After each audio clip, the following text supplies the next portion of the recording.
ओम नारायण नारायण नारायण नारायण। सभी मित्रों को राम राम। दोस्तों, अभी जस्ट 13 मिनट पहले Marakkar lion of the Arabian sea इस मलयालम फिल्म के ऑफिशियल ट्रेलर को सायना मूवीज इस यूट्यूब चैनल पर रिलीज किया गया 4 बजे, आज 30 नवंबर को। वैसे इसका जो ट्रेलर है वो 1 वर्ष पहले ही 6 मार्च 2020 को रिलीज किया गया था और उस समय कहा गया था कि 26 मार्च को ये फिल्म रिलीज होगी। पर मार्च 2020 में क्या हुआ हम सभी जानते ही है, और उसके बाद में बस फिल्म पोस्टपोन होती गई और अभी जाकर 2 दिसंबर को, बस 3 दिन के बाद में फिल्म थिएटर में रिलीज होने वाली है। वैसे फिल्म रिलीज होने के जस्ट 3 दिन पहले उन्होंने ट्रेलर क्यों रिलीज किया पता नहीं। थोड़ा सा पहले रिलीज करके थोड़ा सा अच्छा प्रमोशन फिल्म का करना चाहिए था, क्योंकि देखिए अभी कुछ ही महीनों पहले 67वें नेशनल जो राष्ट्रीय फिल्म पुरस्कार है उसमें Marakkar lion of the Arabian sea इस फिल्म को 3 राष्ट्रीय पुरस्कार मिले हुए हैं, और वो भी सबसे ऊपर की कैटेगरी के, जैसे कि बेस्ट फीचर फिल्म का अवार्ड मिला इसे, बेस्ट स्पेशल इफेक्ट्स का अवार्ड मिला और बेस्ट कॉस्ट्यूम डिजाइन का। ये 3 इतने बड़े राष्ट्रीय फिल्म पुरस्कार इस फिल्म को मिले हैं अभी अभी। और ट्रेलर से जितना दिखाई दे रहा है फिल्म एक बहुत बड़े स्केल पर एक अच्छे खासे बजट के साथ फिल्म बनी हुई है। प्रियदर्शन जी इस फिल्म के राइटर और डायरेक्टर है, और मैंने जितना इस फिल्म के बारे में पढ़ा, इस फिल्म को बनाने का जो विजन था वो बहुत बहुत करीब 22-23 वर्षों पहले से वे इस फिल्म को बनाने के बारे में सोच रहे थे। करीब 1999 उस समय से इस फिल्म को बनाने की उनकी प्लानिंग चल रही थी, पर उस समय इतना बजट नहीं था। मलयालम फिल्म इंडस्ट्री के दृष्टि से वो बजट बहुत ज़्यादा हो रहा था। और फिर अभी 2017 में जाकर उन्होंने फिर से वे जो इस विषय पर फिल्म बनाना चाह रहे थे उसके बारे में उन्होंने फिर से अभ्यास स्टडी वगैरह करना शुरू किया। और मैंने पढ़ा कि इसको लेकर काफ़ी सारी कॉन्ट्राडिक्टरी, एक दूसरे से विरोधाभास करने वाली ऐसी स्टडी इतिहास वगैरह अवेलेबल है। और ये स्वाभाविक सी बात है, किसी भी इतिहास को लेकर जो भी इतिहास लिख रहा है वो अपने दृष्टिकोण से, अपने पर्सपेक्टिव से इतिहास लिखता है। तो ऐसे कई सारे अलग अलग विरोधाभास वाला जब उन्हें मटेरियल देखने को मिला तो उन्होंने अपने जो उन्होंने पढ़ा हुआ है उसके अनुसार उन्होंने उस कैरेक्टर को डेवलप किया। उस स्टोरी में थोड़ा सा जो फैक्ट है, फिक्शन है, हिस्ट्री है और जो कुछ दंतकथाएँ इस पूरे इतिहास को लेकर है, उसके आधार पर उन्होंने फिर इस कहानी को डेवलप किया है प्रियदर्शन जी ने। और ये उनके जीवन की अब तक की सबसे बड़ी फिल्म होने वाली है, Marakkar lion of the Arabian sea. और इसका जो मूल नाम है मलयालम में वो है मरक्कर अरबिकदलिंते सिम्हम। अब मुझे सच में समझ में नहीं आ रहा, इतनी बड़ी फिल्म है, इतने बड़े स्केल पर बनाई जा रही है। ट्रेलर से तो भाई एक अच्छे खासे विजुअल्स मुझे फिल्म में दिखाई दे रहे हैं। बेस्ट स्पेशल इफेक्ट्स का अवार्ड इसे मिला हुआ है, पर फिर भी इसका कुछ जैसा प्रमोशन इसे उसका होना चाहिए था वैसे दिखाई नहीं दिया मुझे कहीं पर भी। और हिंदी में भी इसके रिलीज को लेकर अभी भी कोई अपडेट तो नहीं दिखे मुझे। इसका जो ट्रेलर है उसमें भी बस लिखा है ट्रेलर के एंडिंग में कि भाई 2 दिसंबर को वर्ल्ड वाइड ये फिल्म रिलीज होने वाली है। नीचे उन्होंने लिखा नहीं कि भाई हिंदी, तमिल, तेलुगु इन भाषाओं में भी रिलीज होगी नहीं होगी, इसको लेकर अभी भी कोई अपडेट नहीं है।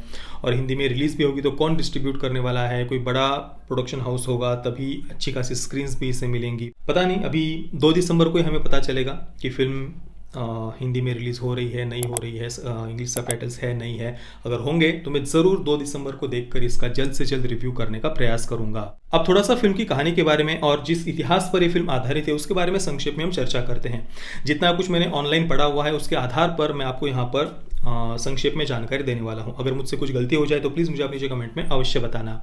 तो कोझिकोडे के जो हिंदू शासक थे जिन्हें समुद्री कहा जाता था, जिनका बाद में अपभ्रंश होकर झेमुरिन हो गया, उन्हें बाद में झेमुरिन ऑफ कैलिकट कहा जाने लगा।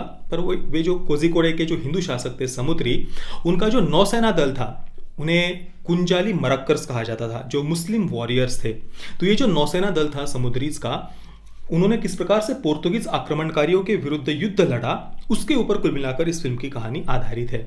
अब देखिए, पोर्तुगीजों के अत्याचार उसके बारे में अगर हम पढ़ें तो बहुत आश्चर्य होता है कि आज तक हमारे देश के फिल्म मेकर्स ने पोर्तुगीजों के अत्याचार और आक्रमणों पर कोई फिल्म क्यों नहीं बनाई है। क्योंकि उनके अत्याचार अगर हम पढ़े तो मुगलों से ज़रा से भी कम नहीं थे उनके अत्याचार। उन्होंने भी उतने ही मंदिर तोड़े, उसी प्रकार से उतने ही भयानक तरीकों से यहाँ पर कन्वर्जन किया है।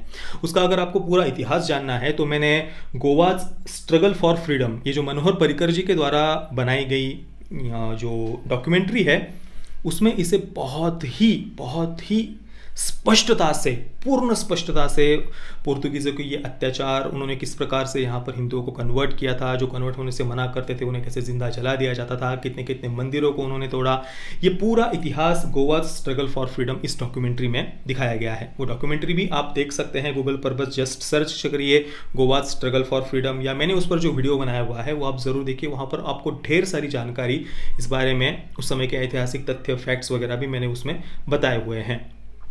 तो ये बहुत दुखद है कि पोर्तुगीज़ों के अत्याचार के ऊपर आज तक भारत में कंटेंट बना हुआ नहीं है। तो ये एक बहुत मतलब सबसे पहली और सबसे बड़ी फिल्म हम इसको कह सकते हैं, Marakkar lion of the Arabian sea, इस फिल्म को, जिसमें हमें पोर्तुगीज़ों के अत्याचार, आक्रमण देखने को मिलेंगे। वास्को दी गामा भी ऐसा ही एक अत्याचारी आक्रमणकारी था, पोर्तुगीज़ ही, और उसने भी यहाँ से कितने जहाज़ भर भर के सोना लूट कर वो लेकर के गया था। तो कुंजाली मराक्कर्स और जो समुद्री शासक थे कोझिकोडे के, उन्होंने किस प्रकार से पोर्तुगीज़ों के विरुद्ध ये युद्ध लड़ा, इस पर ही ये पूरी कहानी आधारित है। अब देखो, एक समुद्री लुटेरे थे, उसी रास्ते से वे आए थे, तो बड़ी बड़ी नाव और उनके द्वारा जो तोफ के गोले फेंके जाना, और एक मतलब जितना हो सके उतना रियलिस्टिक उन्होंने यहाँ पर रखने का इन सब बातों को प्रयास किया है। ट्रेलर से तो कम यही लग रहा है, और मैं तो बहुत उत्सुक हूँ इस फिल्म को देखने के लिए थिएटर में।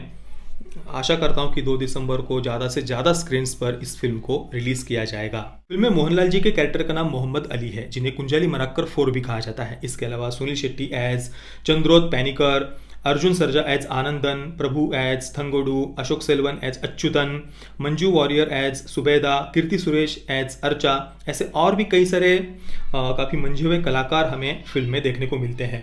तो काफ़ी एक बड़े स्केल पर अच्छे खासे बजट के साथ फिल्म को बनाया गया है। आशा करते हैं कि फिल्म ज़्यादा से ज़्यादा स्क्रीन्स पर रिलीज़ हो। बाकी दोस्तों, आप इस फिल्म को देखने के लिए कितने उत्सुक हैं, मुझे आप नीचे कमेंट में अवश्य बताना। ये वीडियो देखने के लिए आप सभी मित्रों का बहुत बहुत धन्यवाद। जय श्री राम, वंदे मातरम।